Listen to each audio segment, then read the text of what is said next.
can never defeat the resistance. The resistance fight like heroes and they fight like cowards. You're working for a mainstream media and trying to be the voice of the voiceless. The past 4 months since I arrived, every single day you see a war crime. Every single day, without fail, war crime after war crime. You covered the funeral of our martyr, Sayyid Hassan Nasrallah, yeah? If they thought that flying fighter jets over a stadium was going to deliver them some kind of victory. Actually, it had a counter-attack, actually. You look at the images, there's some iconic images. Just the spirit of these people, absolutely unbreakable. And despite losing everything, they still support the resistance. حلقة جديدة من سردية تعز في موسمه الثاني وسعدتم أوقاتا. ضيفي اليوم هو ستيف سويني. Mr. Steve Swinney, I'm very glad to have you in this episode. You have a very rich career, and in addition to your educational background, so you're a British journalist educated at universities in Britain, London, Oxford, and Cambridge. You initially worked in the medical field, but you've decided to transition to journalism, progressing from a reporter to the international editor of British publication The Morning Star. And now you are the RT's correspondent in Lebanon or to Lebanon. And this happened in October 2024 when the war on Lebanon was at its peak, yeah? Yeah. So what was the particularity of this move to Lebanon, especially with this timing?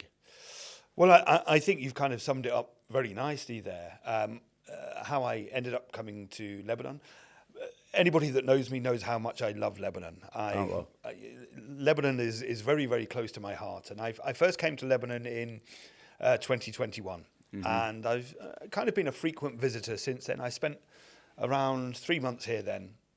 That was during the time of the Mazout crisis. It was not long after the port explosion. It was at the time when the economic crisis was really at its peak. And it was a very, very difficult time for the country then. But I fell in love with Lebanon, and I've been returning over the years, and I've seen many, many changes in what is, relatively speaking, a very short space of time. Of course, after the Israeli escalation of its aggression which started in September 2024, when it really started targeting. Yeah, exactly. It started escalating. The pagers thing on the 17th of September. You came on October on the. And I came a few weeks after that, because before then I was working in Donbass, mainly based in Donetsk city. So this is the area of the Russian special military operation, and I was one of the few Western journalists that were covering it from that side. Of course, everybody else was in Kiev, was in Lvov, or the main cities in Western Ukraine, and they were they were all identikit reports. They were stenographers for power. They were just repeating the lines of their own governments on that particular conflict. But as things escalated in Lebanon, RT, who I work for, said, "Steve, would you like to go there?" Knowing full well that I would. So I drove from 14 hours from Donetsk to Moscow. And right to Lebanon. Within a few hours, I was on a plane to Lebanon. I landed in Beirut on October the 2nd. And I've been here ever since, covering the Israeli aggression. Initially I was focusing on what was happening in Beirut and the. We'll zoom into Lebanon and to Beirut in the second part of this episode. Yeah. Zooming out, I know that you've reported numerous conflict zones worldwide, yes, yeah, including Iraq, Lebanon, Turkey, Venezuela, Nicaragua, Kazakhstan, and Ukraine. Yeah. What's the common denominator in all these coverages? Well, the common denominator, I think, in all of these conflicts, and in fact most global conflicts, is the role of the imperialist powers. And by the imperialist powers, I mean Britain and the United States. And in any conflict, there are two sides. There are the two narratives. Two narratives. Well, there are two sides. There's the side of the oppressor and the side of the oppressed. And if you're a journalist that supports the oppressed people, and you find yourself running up against the mainstream or the imperialist narrative, the imperialist media, because they have many tools at their disposal, not just not just the bombs, not just the missiles, the weapons, not just the control of opposition groups within those countries, but they control the majority of the world's media. The biggest media organizations in the planet are controlled by the imperialist powers. We're talking about mainstream media, yeah? Definitely. I'm talking about media. mainly mainstream media, yeah. Channels like CNN, NBC, The Guardian, the BBC, The Times, The Telegraph. And in all of the countries that you've just mentioned that I've worked in, they always stand on the side of the oppressor. Exactly. And I've come up run into a number of difficulties over the years as a result of that. I've been jailed in Turkey. I was jailed because I reported on the government and its ties with ISIS and its oppression of political opposition, its oppression of journalists. So they jailed me back in 2019 as I was going to cover elections there because they didn't really want the world to see what was happening. The counter-argument. Yeah, they didn't want to see it. They didn't want anyone to see it. So they as a journalist, you have to support. Doesn't this hinder or compromise your neutrality, your objectivity? Doesn't this jeopardize being scientific? Do you have to support? I think that the job of a journalist is to raise the voice of the voiceless, the people that don't have a voice, that are silenced by the mainstream media, the people that are the ones that. But you work for a mainstream media as well. Yes, I mean this is a point. Actually, you're absolutely right. This is a point I often make because RT is. You're not an influencer trying to be the voice of the voiceless on your social media platforms, or you're not a YouTuber. No, so you're I'm working. not a YouTuber. Yeah, you're working for a mainstream media and trying to be the voice of the voiceless. Exactly that, and I that's an important point to make actually, and one that I do highlight to people is actually RT really is also part of the mainstream media. We're Russian state-funded television, but I'd like to think that we're kind of pitched in a slightly different terrain than the CNN and the BBC and the Independent. I think we have a lot more free reign, partly because Russia is now, on the receiving end of the imperialist powers itself. And we've seen that so much with the special military operation in Ukraine, for example. All that you'll hear in the West is Putin is a dictator, which would be news to the people in Russia. Exactly. That there is no freedom of speech in Russia, which again would be news to the people of Russia. And that he's carrying out an unprovoked assault on Ukraine. And the propaganda over the Ukraine conflict is like something I've never seen before. We saw bits of it during the Iraq war in 2003, but the pressure of the people managed to swing the media, I think, a little bit because they realised, well, the masses of the people are opposed to the war in Iraq, although they still did their job as loyal servants of the imperialist powers. There was no doubt about that, and they're doing exactly the same over Ukraine. And I think, I know we're going to come on to Palestine and October the 7th. We're trying to create the context, but the context in your case is very wide because the areas, the regions which you've covered is a bit huge for one person actually. I've covered many, but the common denominator is always the same, and the narrative is always the same. They always have to have a figure to malign, a figure to I've lost count of the amount of people now who've been the new Hitler, Putin or Saddam Hussein, or going back through history. Any revolutionary leader, anybody that's standing up to them, is cast in that light and cast in that shadow. And they're very clever in that they'll have, for example, February the 23rd. And February the 23rd is the date of the launch of the special military operation from Russia into Ukraine. Exactly. And of course, for the Western media, it's a date. It's a date.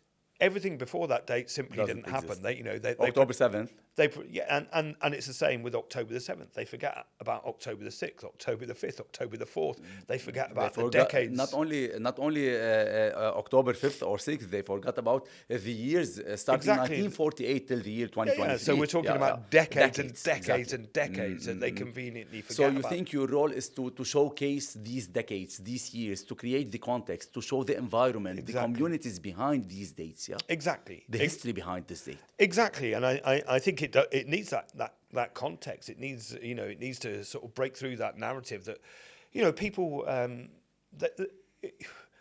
we know what the role of the media organisations. We know their role, as propaganda arms for the imperialist powers.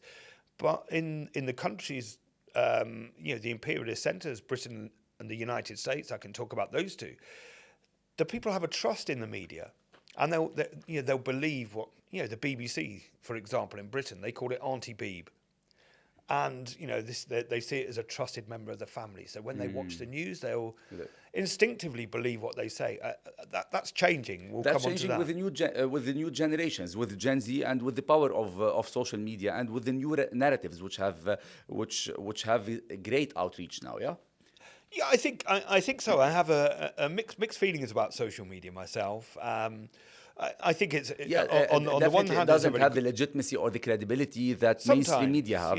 Yeah. But it helps in showing the other side of the argument, and it helps in appealing to the new generations, maybe not to Gen X or Gen Y, to Gen Zs and to post millennials probably. Yeah. I don't know which one of those which one of those brackets I fit into. I'm always confused about that. I'll tell you under the yeah. But I think, of course, you're right. People consume news in a very, very different way now. People don't have the time, or they don't have the concentration levels really to sit down and read through a newspaper or watch an entire news bulletin. And now it's simply you can pick up your phone and scroll through. And so I think that has changed the landscape. The media landscape has changed. And is it a positive? I mean, I think obviously if we're looking at the post October the 7th world, I think obviously it has been a positive, because now people, whereas the BBC or the mainstream news channels won't report, the reality of what's happening in Gaza, or they'll twist what's happening in Palestine, just as they're twisting what's happening in Lebanon. People have access to more information now, and they can see, for themselves now. And this was the power of the 7th of October. This was a major contributor to have our narrative heard more than ever before, I guess. I think the power of influencers, micro-influencers, big influencers. Some posts on social media platforms by individuals had reached more than the posts of the biggest mainstream medias collectively, Steve. So this is something to stop at. Before tackling other points, I'd like to mention something in your history. Saying your history, so you're not Gen Z, definitely. Okay, so you've worked in several countries, and your work has seen you called as an expert to the Council of Europe, the European Parliament, the British Parliament, the United Nations Security Council, and various international forums. And at the same time, you've covered the summits of the BRICS alliance. BRICS, definitely we talk about Brazil, Russia, India, China, and South Africa. So you've covered these two extreme, sides of the story: the BRICS, some developing countries, and what you've called the imperial powers. So how can you identify yourself? How can you relate to these two sides? Well, what we're talking about there, I guess, is the difference between the imperialist powers and the BRICS nations are. We can cast our minds back to, I guess, the non-aligned movement during the era of this great battle between the two superpowers of the time, the United States and the Soviet Union. And of course, there were.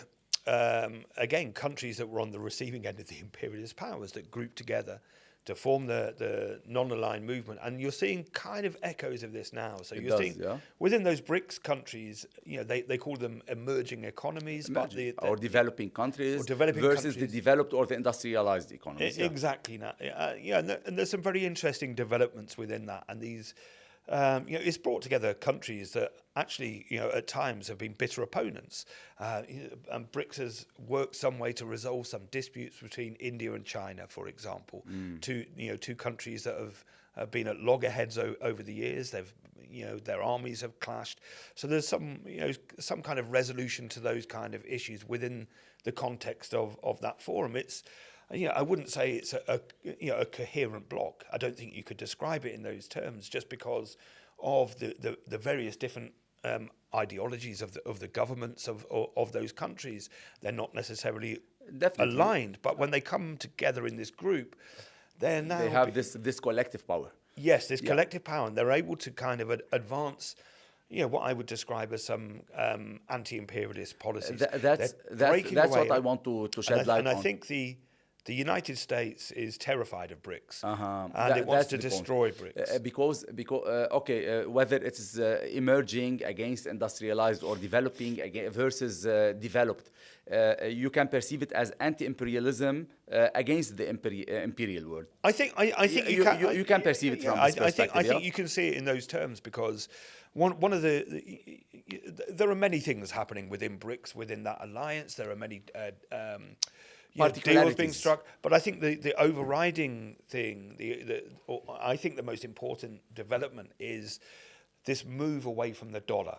Now, the BRICS countries have met a number of times, and they're speaking about the formation of a BRICS currency, of their own currency, which is not the topic I want to shed light on. So anti-imperialism, the BRICS. But I think this is important. I think this is important in breaking the backbone of the US imperialist power, because once the US loses the dollar as the world currency, the dominance, the hegemony, is not able to then dominate global financial markets, and its power kind of rests upon that.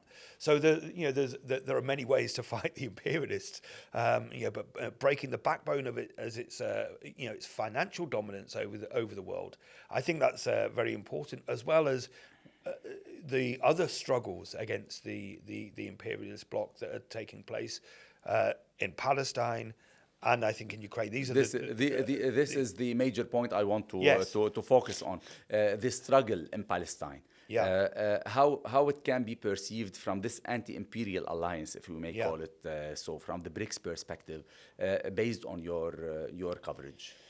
Well, again, you can see most of the countries that are part of this alliance. I can't obviously speak for all of them, because there are so many now that are wanting to join, and new member states. But the overriding position of the BRICS countries is support for Palestine.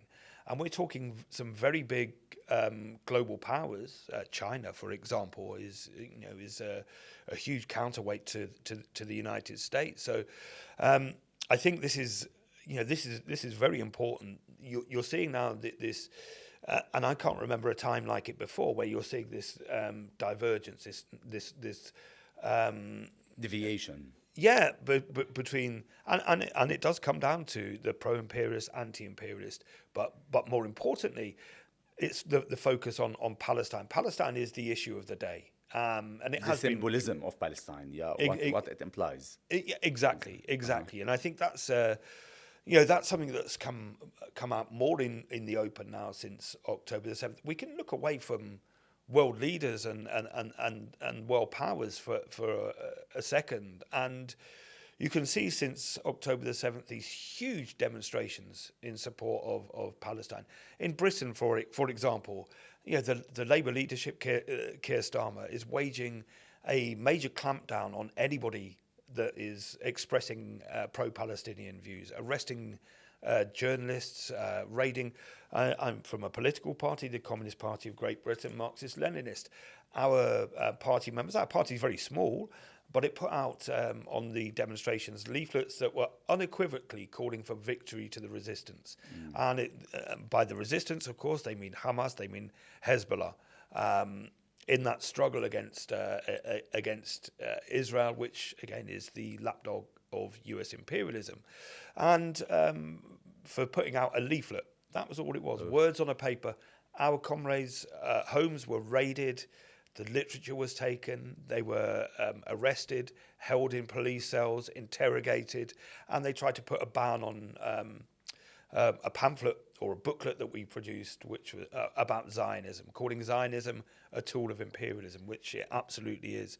But you're seeing now that this people that weren't necessarily political, that didn't really know much about what was happening in Gaza or Palestine. It was more of the humanitarian. And now people are very aware. And I think Israel now, the mask has slipped well and truly. I mean, we knew, obviously, the nature of Israel, but now the average person on the street knows, partly because, I guess, because of social media, as you said, now these images that the mainstream media will refuse to broadcast or refuse to show or deny is happening. Yeah, but even the footages from the mainstream media as Russia Today might have become viral on social media platforms, and it might have been seen on social media platforms more than the TV itself. So this supported your messages.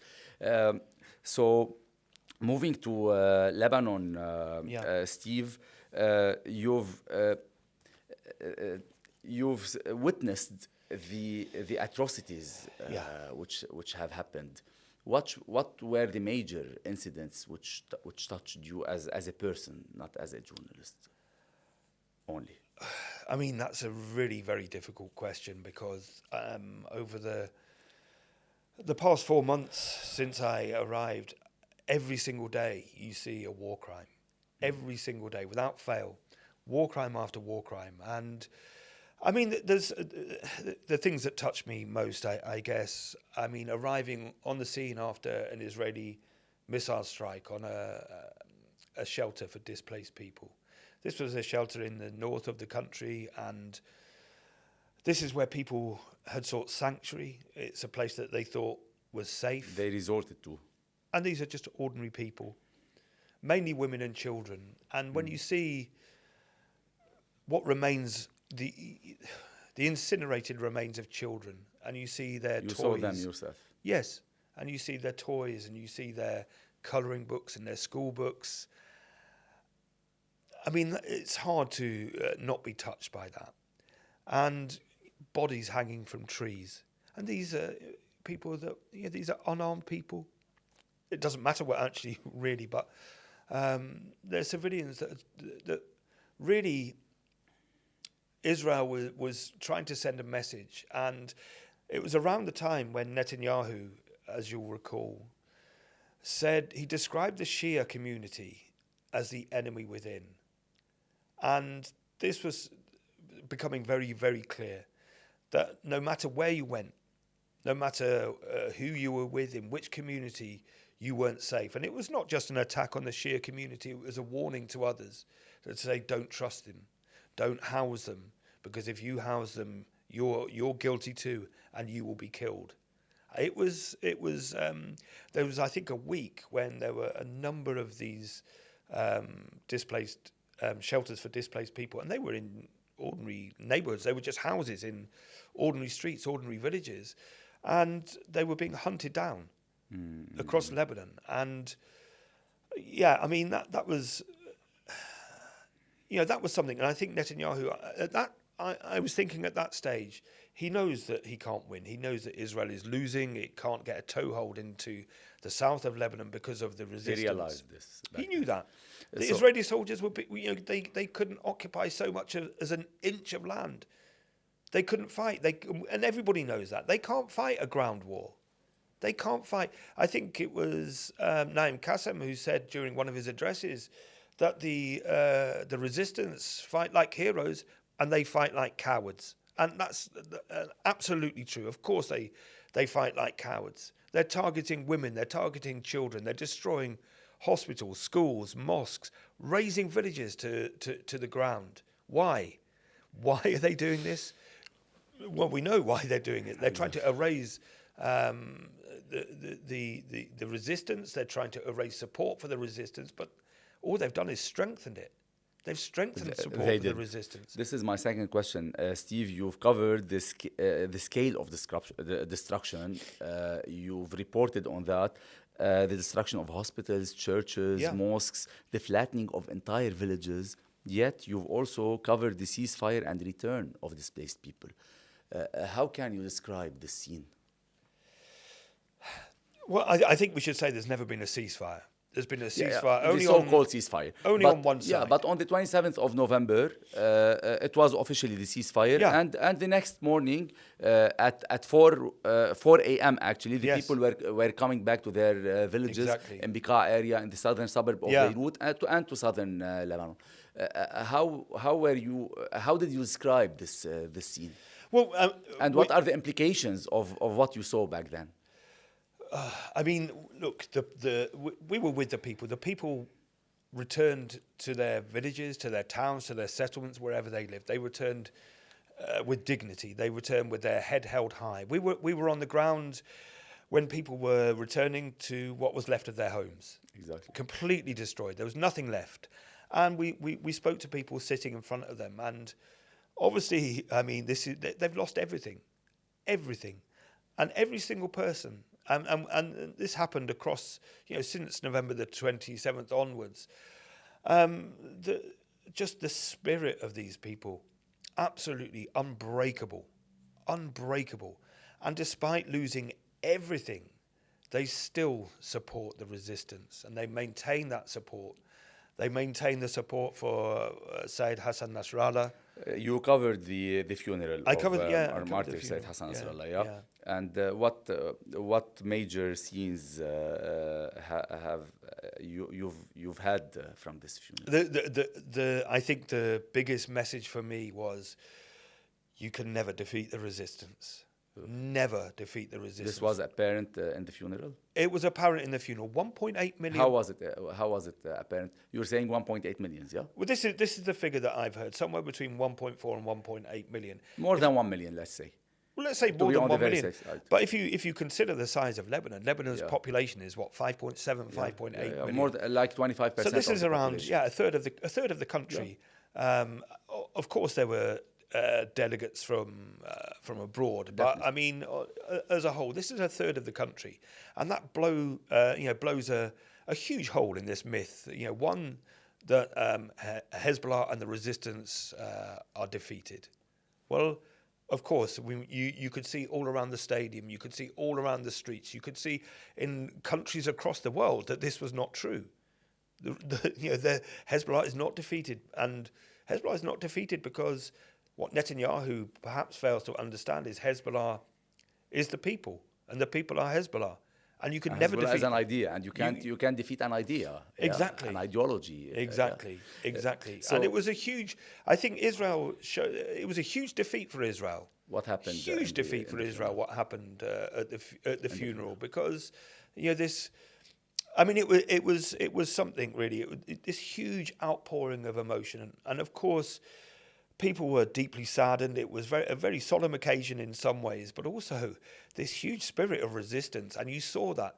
I mean, Israel, they're stupid. I mean, let's be honest. They're not very smart. If they thought that flying fighter jets over a stadium was going to deliver them some kind of victory. Actually, it had a counter-attack, actually. You look at the images, there's some iconic images.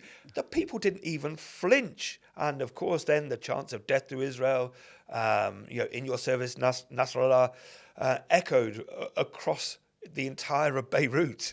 And if you ever wanted to show how strong the resistance was, that was the way to do it. So we should thank Israel for flying those jets over the stadium. So how do you see the fate, the future of the resistance movements as Hamas, as Hezbollah, especially after the martyrdom of the top leaders of these two resistance movements, the destruction of major villages, and the rest of some of losses that have been reported? How do you see the future of the resistance? I think the future of the resistance, as I've seen across the country, remains incredibly strong, if not stronger than it was. This was Israel's strategy, the decapitation strategy, taking out the senior figures within the organization. Well, okay, but those figures have been replaced. There are people that have taken those positions. The organization, of course, has been dealt a very, very heavy blow, but it remains intact. It remains intact. Its military capabilities remain intact, as we've seen. But the most important thing, I think, is, of course, the support of the people. And as I've said, we were in southern Lebanon. I've attended funerals for the martyrs, and we've spoken to people that have said they want to. Martyrdom is a great honor. Yeah, is a huge honor, and this is something I think for a Western audience that they don't quite grasp the concept. They can't relate to. Maybe they can't identify with. Exactly, but and I've said many times. I mean, you can go back through history and look at these kind of movements, the anti-imperialist movements, or people that are simply defending their land, and the more that they're the more pressure they come under, the more that Israel or whoever it is tries to destroy them, the stronger they become. And we saw it in Ireland, for example, when during the peak of the Troubles, the actions of the British soldiers were the biggest recruiting tool for the IRA. We're seeing it now in Lebanon. The actions of the Israelis are the biggest recruiting tool for Hamas, the biggest recruiting tool for Hezbollah. And I've said all along, if I were Lebanese, and I'm not, if I were Lebanese, I would be marching, I would go straight down, I'd be banging on the door, and I would join Hezbollah. I would join the resistance because, of course, I mean, what option do you have? You have the two options. You have surrender or resistance. And every single time you support resistance. And I think for everybody across the world should unconditionally support the resistance in occupied Palestine. They should be supporting Hamas. They should be supporting Hezbollah. And they should be opposing their governments that are sending weapons to the Israelis that are killing people in Gaza, that are killing the people of Lebanon. Because this war is not just Israel's war. This is a war being waged by the United States. It is a war being waged by Britain. It's a war being waged by the European Union. And the major imperial powers, as you've described. Israel is built on sand. It would not last a week without the support of the imperialist powers. Not a week, probably not even a day. But so I think that the future for the resistance is strong. The resistance won. Like, again, this is a very important point, I think, because despite the destruction that Israel rained down and on the people in Dahiyar, in the southern suburbs, the people of southern Lebanon, and none of the declared objectives of Israel didn't achieve one of them. They didn't achieve one. They didn't achieve a single one of their stated military objectives. In fact, there was a time just before Naim Qassem made his very first speech as Hezbollah Secretary General. Israel made this weird announcement, and people seem to forget about it. It was, we've achieved all our military objectives.